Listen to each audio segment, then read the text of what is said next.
အားလုံးမင်္ဂလာပါကျွန်တော်ဟိမင်းသူပါကျွန်တော်ဟိမင်းသူထက်ကျွန်တော်ထဲမှာရှိတဲ့ခရစ်တော်ကတာ၍အရေးကြီးတာဖြစ်တယ်အာမင်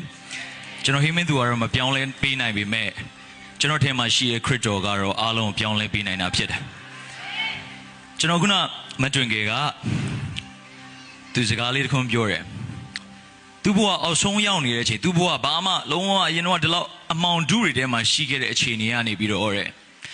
ကျမဒီနေရာမှာရက်နိုင်တာခရစ်တော်ကြောင့်ဖြစ်တယ်တဲ့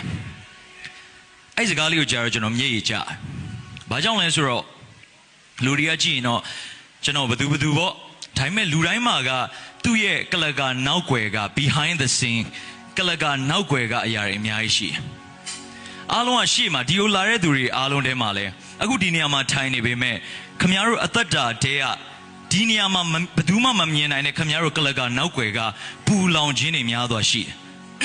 တယ်ဒါပေမဲ့ခမများတို့ဒီလိုလာတာကဖြောပြေးရေးကြည့်ခြင်းလို့မဟုတ်ဘဲနဲ့ကျွန်တော်တို့အားလုံးကလည်းဒီလိုလာတာဆရာပြောတယ်ကျွန်တော်ရဲ့အဖေပြောတယ်ဆရာဒေးဗစ်လာပြောတယ်ကျွန်တော်ဒီလိုလာတာကျွန်တော်တို့နာမည်ချန်ခဲ့ဖို့မဟုတ်ဘူးဒါပေမဲ့ယေရှုခရစ်တော်နာမတော်ချန်ခဲ့ရမယ်လို့ပြောတယ်အားလုံးကဒီလိုလာတယ်ဆိုတာအားလုံးရဲ့အသက်တာထဲမှာငါဘာများရမလဲငါရဲ့ကလကာနောက်ွယ်ကအရာတွေအားလုံးကိုလူတွေကတော့မဖြေရှင်းပေးနိုင်ဘူးဆိုတော့ခမများတို့ကောင်းကောင်းသိတယ်ဟုတ်လားမသိဘူးဒါပေမဲ့ခမများတို့မှာတီးခွင့်ရတယ်အဲ့ဒါဘာလဲဆိုတော့ငါ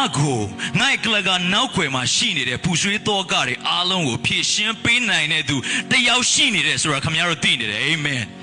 အဲ့ဒါကယေရှုခရစ်တော်ဖြစ်တယ်ယေရှုခရစ်တော်ဖြစ်တယ်ဟာလေလုယာအဲ့ဒါယေရှုခရစ်တော်ဖြစ်တယ်ကျွန်တော်ပြောချင်တယ်ကျွန်တော်ကြည့်လိုက်ရင်ကျွန်တော်ကခမများတို့လိုပဲအရင်တော့အပြင်ပိုင်းမှာတော့ပြုံးနေရပါမယ်ကျွန်တော်ရဲ့ကလကာနောက်ွယ်မှာအမှောင်တုတွေများစွာရှိနေတယ်ဒီနေရာမှာခမများတို့ကိုကျွန်တော်ဒီလိုယေရှုခရစ်တော်ကတကယ်အသက်ရှင်တဲ့ဖခင်ပါဆိုတာကျွန်တော်ပြောနေတာကကျွန်တော်စာအုပ်ဖတ်ပြီးပြောနေတာမဟုတ်ကျွန်တော်ကြားဘူးတာတွေကိုပြောနေတာမဟုတ်ကျွန်တော်ကိုတကယ်အမောင်တုတဲကကယ်ခဲ့ပြီးတော့မှကျွန်တော်ကိုဒီနေရာမှာထားပြီးတော့ကျွန်တော်အားဖြင့်လူပေါင်းများစွာကိုပြန်လဲကောင်းချီးဖြစ်စေတာကယေရှုခရစ်တော်ဖြစ်တယ်ဖခင်သခင်ကကျွန်တော်ဒီနေ့လူငယ်တွေဒီကိုရောက်လာတဲ့သူတွေကခမများတို့အားလုံးဟေရှာယထဲမှာဘာပြောလဲဆိုတော့သင်တို့ဒီရဲ့ကြားတော့လဲအနက်ကိုနားမလဲပဲကြားရတယ်တဲ့မြင်ရပေမဲ့လည်းအာယုံမပြုတ်ပဲမြင်ရတယ်ဒါပေမဲ့ခမများတို့ကိုဒီနေ့ကဖခင်ကကြားတဲ့အခါမှာအနက်တိတ်ပဲကိုနားလဲပြီးကြားရတဲ့အခွင့်မြင်တဲ့အခါမှာအာယုံပြုတ်ပြီးမြင်ရတဲ့အခွင့်ကိုခမများကိုဒီနေ့ညမှာတန်ရှင်းသောဝိညာဉ်တော်ကခမများတို့ကိုဖွင့်ပေးနေတာဖြစ်တယ်အာမင်ဒါပေမဲ့ကျွန်တော်တို့သက်တာထဲမှာအဲ့ဒါကို you have to grab it ခမများတို့ယူဖို့လိုတယ်အဲ့ဒီပေးလိုက်တဲ့အရာလေးကိုခမများတို့ယူလိုက်ရင်ပစ္စည်းတစ်ခုကိုခမများတို့ကိုပေးရင်ခမများတို့မယူရင်ခမများတို့မရဘူးရေတစ်ခွက်ကိုခမများတို့ဘလောက်ပဲတိုက်အဲ့ရေကိုခမများတို့ကယူပြီးမတော့ရင်ခမများတို့ပါစက်ထဲမရောက်ဘူးဒါပေမဲ့ဒီနေ့ပေးတာကယေရှုပြောသလိုပဲခမများတို့ကိုဒီနေ့ပေးတဲ့ရေကနောက်တစ်ဖန်ပြန်ပြီးရေငတ်မဲ့ရေမဟုတ်ဘူးလောကကရေကိုတော့ခမများတို့နောက်တစ်ခေါက်ရေပြန်ငတ်မယ်ယေရှုခရစ်တော်ကအသက်ဆန်းရေပေးမှဖြစ်တယ်ဒီတော့ဒီရေကိုတောက်ပြီးရင်ဘယ်တော့မှရေပြန်မငတ်ကြဘူးကျွန်တော်တောက်ခဲ့တဲ့ရေက Evian water လည်းမဟုတ်အကောင်းဆုံးရေလည်းမဟုတ်ဘူးလောကမှာသတ်မှတ်ထားတဲ့အကောင်းဆုံးရေတွေဘာတွေမဟုတ်ဘူးဒါပေမဲ့စัจ java တစ်ခုလုံးထဲမှာဘယ်တော့မှထာဝရတိုင်အောင်ပြန်မငတ်တော့တဲ့ရေကိုကျွန်တော်တောက်ခဲ့တာဖြစ်တယ်အာမင်ဒီနေ့မှာအားလုံးကိုကျွန်တော်အဲ့ဒါကိုရစေခြင်းတယ်တခုပြခြင်းတယ်ကျွန်တော်သချင်းလေးမချီးမွမ်းခြင်းပါကျွန်တော်ဝိညာဉ်တော်အရန်နှိုးဆော်လို့ဖြစ်တယ်အဲ့ဒါဘာလဲဆိုတော့ကျွန်တော်တို့အခြေအနေတွေနဲ့အမြဲတမ်းကျွန်တော်တို့ကိုကျွန်တော်တို့သုံးသပ်ကြတယ်ငါကဘလောက်မလို့ငါကဘလောက်ပဲရှိလို့ငါမှာ background မရှိလို့ငါကိုတွန်းတင်ပေးမဲ့လူမရှိလို့ငါကိုဆွဲခေါ်ပေးမဲ့သူမရှိလို့ကျွန်တော်လူတွေကျွန်တော်တို့အခြေအနေတွေကိုပဲကျွန်တော်တို့ကဆုံးဖြတ်တယ်ကျွန်တော်တို့အခြေအနေတွေကိုပဲကျွန်တော်တို့ကြည့်တယ်ကျွန်တော်တို့ဖခင်သခင်ကအခြေအနေကိုကြည့်တယ်ဖခင်မဟုတ်ဘူးနှလုံးသားကိုကြည့်တယ်ဖခင်ဖြစ်တယ်သူစီကိုတိုးဝင်တဲ့သူတိုင်းကိုသူကထိတ်ဆုံးတိချီးမြှောက်နိုင်သောဖခင်ဖြစ်တယ်အာမင်အဲ့ဒါကဖခင်ရဲ့နှုတ်ကပတ်တော်ဖြစ်တယ်ကျွန်တော်သချင်းလေးမချီးမွမ်းခင်မှာကျွန်တော်နှုတ်ကပတ်တော်လေးကျွန်တော်အင်မတန်မှကျွန်တော်အသက်တာထဲမှာဖခင်စကားပြောတဲ့အရာလေးကိုဒီနေ့မှာကျွန်တော်အနည်းငယ်လေးပဲဝေမျှပေးခြင်းအဲ့ဒါဘာလဲဆိုတော့ဓမ္မရာဇဝင်ပထမစာဆောင်အခန်းကြီးနဲ့အပိုင်ငယ်၈မှာ ကယ်ပြောတာပါအဲ့အလီကိုခင်ဗျားတို့ရသွားရင်ခင်ဗျားတို့အသက်တာထဲမှာလာတာနဲ့ပြန်တာနဲ့လုံးဝမတူဘူး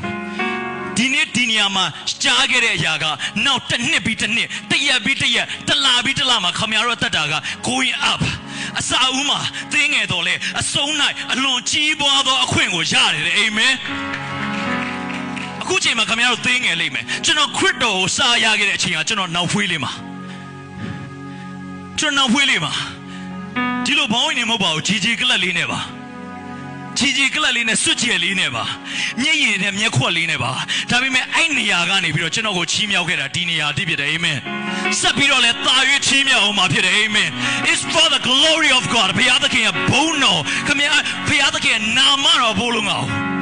မြေကြီးဆုံးတိုင်အောင်သူ့ရဲ့တတ်တည်ဖြစ်ဖို့အတွက်ကျွန်တော်တို့ကိုတာ၍ချီးမြှောက်အောင်မှာဖြစ်တယ်ကျွန်တော်ကိုချီးမြှောက်တယ်လို့ပဲခင်ဗျားတို့အားလုံးချီးမြှောက်ခြင်းနဲ့ဘုရားဖြစ်တယ်အာမင်အာမင်ကျွန်တော်ကိုကျမ်းပိုက်လေးတစ်ချက်လောက်ဖတ်ပေးလို့ရမလားဓမ္မရာဇဝင်ပထမစာဆောင်အခန်းကြီး2အပိုင်းငယ်8ကို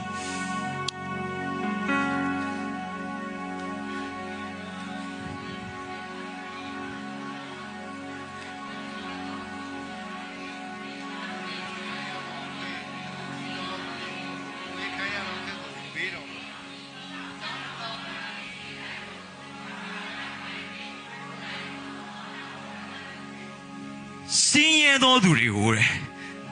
စင်းရဲသောသူတွေကိုချီးမြှောက်တဲ့ဖခင်ကျွန်တော်တို့ဖခင်ဖြစ်တယ်အာမင်စင်းရဲတဲ့သူတွေသူ့ကိုရှာတဲ့သူတွေကိုသူကချီးမြှောက်တဲ့ဖခင်ဖြစ်တယ်အာမင်ကျွန်တော်အောက်လေးဆင်းလိုက်မယ်မြေမုတ်ထဲက၎င်းနဲ့မြေမုတ်ထဲအထိလုံးဝနှိမ့်ချနေတဲ့သူတွေကိုချီးမြှောက်တဲ့ဖခင်ဖြစ်တယ်ကျွန်တော်ဘဝကတကယ်ကိုမြေမုတ်ထဲအထိတိုင်အောင်ကျွန်တော်ဘဝနှိမ့်ချခဲ့တယ်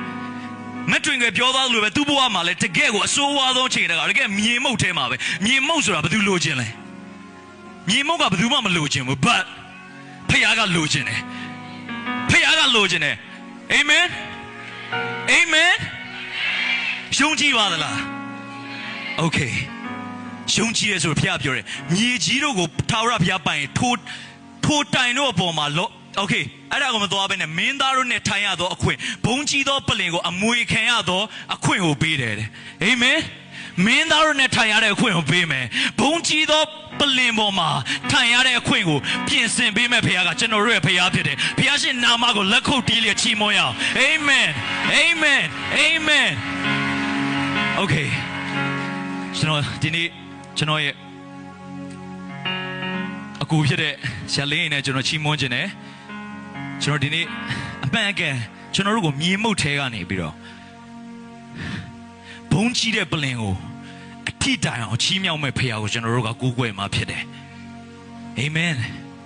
အာမင်ခွန်ပေးခြင်းနဲ့စိတ်တမကြနဲ့ခင်ဗျားတို့လက်ရှိအခြေအနေကိုမကြည့်နဲ့ခင်ဗျားတို့ကိုအဲ့အခြေအနေတွေကနေဆွဲထုတ်ပေးနိုင်တဲ့ဖခင်ရဲ့မျက်နှာတော်ကိုကြည့်ရင်ဖခင်သခင်ရဲ့မျက်နှာတော်ကိုရှာတော်သူဒီကောင်းတာတစ်စုံတစ်ခုများထိုက်ရွံ့မလို့ရဆိုတဲ့အတိုင်းခင်ဗျားတို့တက်တာတွေမှာကောင်းတာတွေထိုက်ရွံ့မလို့ရတဲ့အထိတိုင်အောင်ပြင်ဆင်ပေးမဲ့ဖခင်ကကျွန်တော်တို့ဖခင်ဖြစ်တယ်အာမင်ယေရှုခရစ်တော်ဖြစ်တယ်အာမင်သူ့ကိုရှာတော်သူတိုင်းကိုသူကထူးတဲ့ဖခင်ဖြစ်တယ်သူ့ကိုခေါ်တော်သူတိုင်းကိုထူးတဲ့ဖခင်ဖြစ်တယ်သူ့ရဲ့တကားကိုခောက်တဲ့သူတိုင်းကိုသူကဖွင့်ပေးတဲ့ဖခင်ဖြစ်တယ်အဲ့ဒါကယေရှုခရစ်တော်ဖြစ်တယ်အာမင်အာမင်အာမင်